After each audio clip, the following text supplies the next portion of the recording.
A dispute that has been going on for a long time among music fans: which band is better, the Beatles or the Stones? Mick Jagger has given his opinion.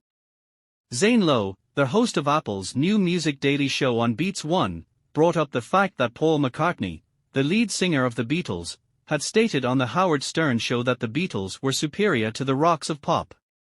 In the course of the event, Jagger stated that the Stones and the Beatles did not compete with each other in any category, before demonstrating that the Rolling Stones have become a major band. The most significant distinction between the two legendary British rock bands is that the Rolling Stones already have a large fan base. The Beatles never even visited the Madison Square Garden Arena with a superb sound system, so it would be interesting to see a concert band from another decade and another era. The Jagger was discussed.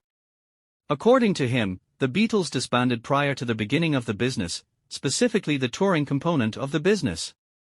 In the late 1960s, it was only then that it began.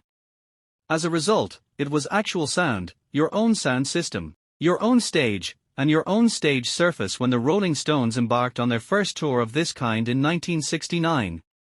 In the course of touring the United States and visiting arenas for hockey and basketball, it appears like everything is the same size.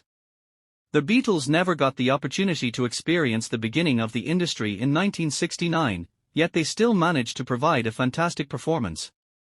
Continuing, he stated that he had presented at Shea Stadium. Their performance took place at the stadium.